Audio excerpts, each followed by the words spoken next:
జై శ్రీరామ్. అందరికీ నమస్కారం. వెల్కమ్ టు న్యూస్ అఖండ. నేను మీ కస్తూరి శ్రీధర్. మిత్రులారా, పొయ్యి పులి నోట్లో పడినట్టు ఈ రాహుల్ గాంధీ పొయ్యే యోగి ఆదిత్యనాథ్ గారి చేతల్లో పడినాడు. అది ఎట్లా ఏందనేది ఈ న్యూస్ ద్వారా మీకు చెప్పే ప్రయత్నం చేస్తా. ఓకేనా? న్యూస్ మాత్రం సూపర్గా ఉంటుంది. ఖచ్చితంగా మీరు ఎంజాయ్ చేస్తారు. ఓకే, ఈ రాహుల్ గాంధీకి ఎలాగైనా సరే ప్రధానమంత్రి కావాలన్నదే ఒక తీరని కోరికగా మిగిలిపోయింది.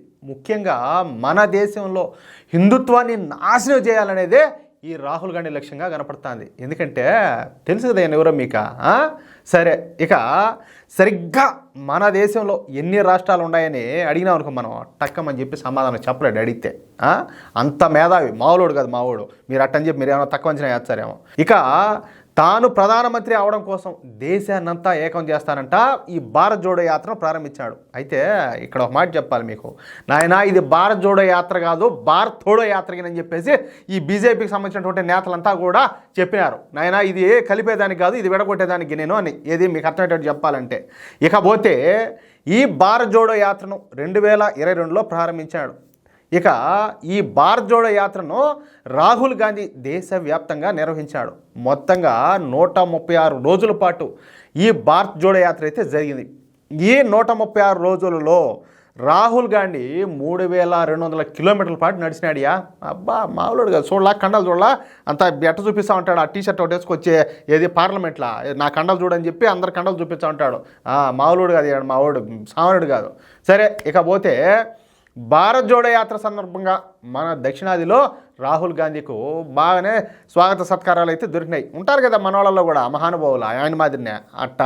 కానీ ఉత్తరాదికి వెళ్ళేసరికి ఈ రాహుల్ గాంధీను కనీసం దేకేవాడే లేడు, ఎవడైనా పట్టించుకునే నాదుడే లేడు. కరువు అయిపోయినారంతా. ప్రతిరోజు కూడా కోట్ల రూపాయలు ఖర్చు పెడతా ఉన్నప్పటికీ రాహుల్ గాంధీని చూడడానికి కానీ లేదా రాహుల్ గాంధీ చెప్పేటటువంటి ఈ సొల్లు కబుర్లు వినడానికి కానీ ఎవరు కూడా ముందుకు రాల. దీంతో ప్రధాని నరేంద్ర మోడీ గారి పేరు ప్రతిష్టలను దెబ్బతీయాలని చెప్పేసి రాహుల్ గాంధీ నిర్ణయించుకున్నాడు. దానికి తగ్గట్టుగా ఒక ప్లాన్ కూడా ఒకటి వేసాడు. అదేంటనేది ఇప్పుడు మీకు చెప్తా. దానికోసం రాహుల్ గాంధీ ఏం చేసినాడు తెలిసినా, కనీసం ఈ దేశంలో పుట్టడం కాదు, ఈ దేశం యొక్క గాలి పీల్చిన వాడు కూడా ఆలోచించినటువంటి ఆలోచన చేసినాడు. అర్థమవుతుంది మీకు? ఈయన గారు మీడియాతో మాట్లాడుతా అరుణాచల్ ప్రదేశ్ వద్ద చైనా ఆర్మీ దూకుడుగా ప్రవర్తిస్తుంది. చైనా ఆర్మీ అరుణాచల్ ప్రదేశ్లోకి ప్రవేశించింది. అక్కడ ఉన్నటువంటి మన సైనికులను చైనా ఆర్మీ వెంటబడి కొడుతుందంట. ఈ సిగ్గుదావా, నీ బతుకు జడ. మనోళ్ళు ఇండియన్ ఆర్మీ వాళ్ళు మనోళ్ళు ఎట్లుంటారా, ఈ చైనా వాళ్ళు పిలిపిత్రేగాళ్ళు ఇంత ఉంటారు. వాళ్ళని ఇటు పేక పట్టుకు పిసికి ఈసిరి కోడి పిల్లల్ని ఇసిరి పారేసినట్టు ఎట్టొహర్నే బారేస్తారు. వాళ్ళంట మన వాళ్ళని ఎంటబడి కొడతారంట. ఆ మాటలు చూడండి. ప్రపంచం అందరికీ తెలుసు ఈ చైనా వాళ్ళని ఎవరు పట్టుకొని కొట్టినారు, ఎవరు దెబ్బలు తట్టుకోలేక పారిపోయినారు అనేది ప్రపంచం అంతా తెలుసు. ఈయన మాట్లాడే మాటలు చూడండి. భారత సైనికులు చైనీస్ ఆర్మీ చేతుల్లో దెబ్బలు తింటున్నారు అని మాట్లాడినాడు. మనము అసలు మన ఆర్మీని చూసి మనం గర్వపడతాం. అబ్బా, ఎంత గొప్ప దేశంలో పుట్టాము, ఎటువంటి ఆర్మీ మనకు ఉండదురా అని ఈయన మాట్లాడే మాటలు చూడండి. చైనీస్ ఆర్మీ భారత సైనికులను దారుణంగా హింసిస్తున్నారు. కానీ ఈ విషయం పైన ప్రధాని నరేంద్ర మోడీ ఏ మాత్రం కూడా నోరు తెరడం లేదంట. నీచాతి నీచంగా మాట్లాడినాడు. ఈయన మీకు ఒక విషయం చెప్పేదా, చైనా అంటే మామూలు ఇష్టం కాదు ఈ రాహుల్ గాంధీకో. రీసెంట్గా నిన్నగా మొన్న పార్లమెంట్లో మీరు వినే ఉంటారు, చైనా చైనా చైనా చైనా అని ఎన్నిసార్లు అసలు జపం చేసినట్టు చైనా జపం చేసినాడు పార్లమెంట్లో ఈయన గారు. ఈయన ఈ మాటలు చూడండి. ఎంతకో ఏమన్నా చైనాలో పుట్టి పెరగాల్సినోడు ఈడెట్ట అనేది నాకు అర్థం కావడం వల్ల. మీకేమన్నా అర్థం అవుతుందా?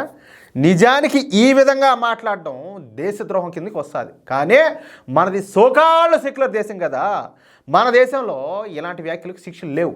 అయితే 2022లో రాహుల్ గాంధీ మన భారత సైనికులను తక్కువ చేస్తా మాట్లాడిన మాటల గురించి బార్డర్ రోడ్ ఆర్గనైజేషన్ మాజీ డైరెక్టర్ అయినటువంటి ఉదయ్ శంకర్ శ్రీవాస్తవ అనే ఆయన ఇప్పుడు లక్నో కోర్టులో కేసు వేశాడు.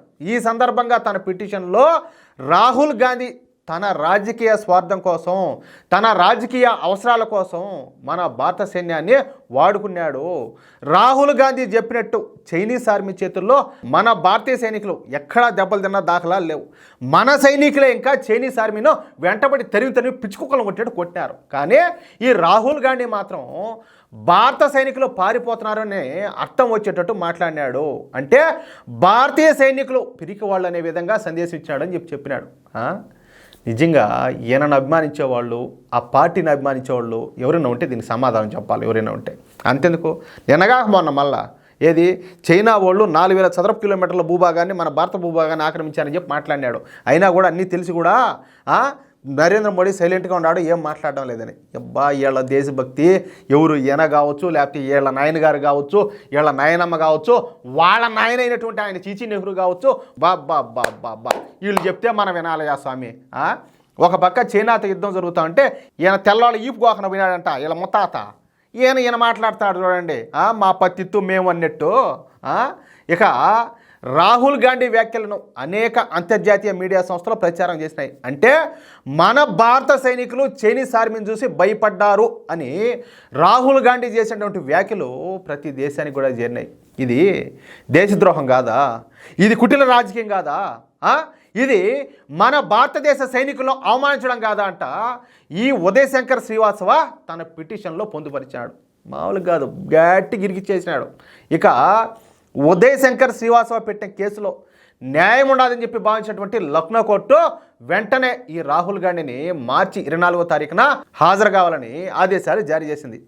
మార్చి 24వ తారీఖున నేరుగా, అంటే నాయన నువ్వు మీ లాయర్లను మెప్పిన ఐగాది కథలో నేరుగా నువ్వే వచ్చి లక్నో కోర్టు హాజరు కావాలని చెప్పేసి స్పష్టంగా చెప్పినారు. అంటే ఇకపైన ఈ కేసు విషయంలో లక్నో కోర్టు తీసుకునే నిర్ణయాలను ఉత్తరప్రదేశ్ పోలీసులు అమలు చేయాల్సి ఉంటుంది. అంటే రాహుల్ గాంధీ యోగి ఆదిత్యనాథ్కు దొరికిపోయినాడు అనమాట.